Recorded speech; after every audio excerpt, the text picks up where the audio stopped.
sunglasses, price is now $101. $101. Again, at that price, you have the same choice to make. Stay and drop out. If you drop out, zero, nothing. You don't get the glasses, you don't have to pay any money. But if you stay now, your payoff is always valuation minus price, which is negative. There is a positive chance that you will win the auction, but when you win the auction, your payoff is going to be negative. Therefore, what should you do? You should drop out. Regardless of what other bidders do, there are 400 bidders left in the room still.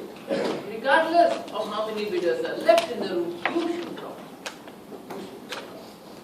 If everyone drops out also, you also should drop out.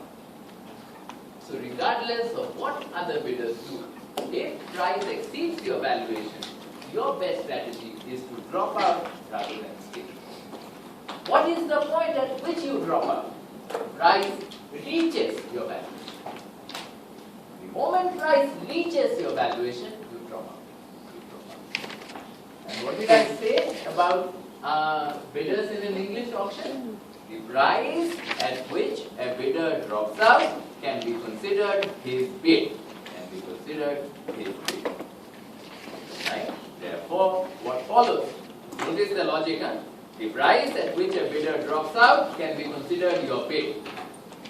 The price at which you should drop out, regardless of what other bidders are doing, is when it reaches your valuation.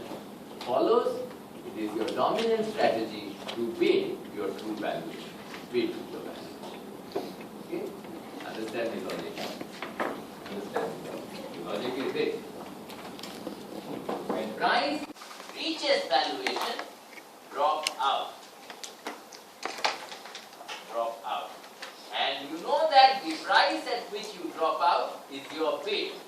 Therefore, you bid your valuation. This is your dominant. So in an English auction, bidders have a dominant strategy. That is, and this is a very important term, in an English auction, bidders have a dominant strategy. That is to bid their valuation. So if your valuation for the sunglasses is $100, you will drop out of the room at $100. Your valuation is $150, you will drop out of the room at $150. Regardless of what everyone around you does not matter. That's why it's your dominant strategy. Regardless of what any other bidder does, you should stay in the auction till the price reaches your valuation and drop out when the price just reaches your valuation. Okay? So in an English auction, bidders have a dominant strategy, and this is their dominant strategy. Stay if P less than DI for any bidder, drop out if P greater than equal to. Right. For any bidder. This is my dominant.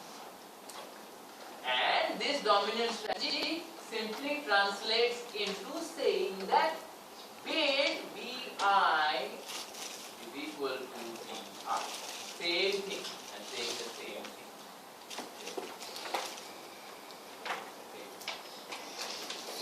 Okay. So therefore, I have established that in an English auction, bidders have a dominant strategy, that is to bid their true valuation. When they do that, when every bidder is using this strategy, what will be the equilibrium outcome of the game? Who will win the auction? The auction will be won by the guy with the highest valuation. Everyone is bidding their own valuation. The guy with the highest valuation will be the one who will be left behind at the end.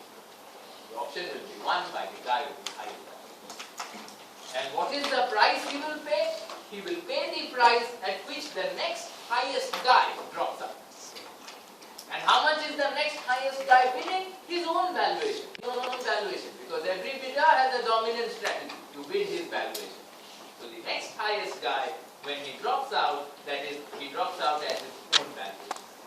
So in an English auction, the equilibrium outcome of the game is that the guy with the highest valuation will win, and he will pay a price equal to the second highest guy's valuation. point. Very important result. Okay, now, in order to show that the second price seal bid option is equivalent to the English option, I have to establish that even in a second price seal bid option, bidders have the same equilibrium strategy. What is the equilibrium strategy? It is dominant to bid your true valuation.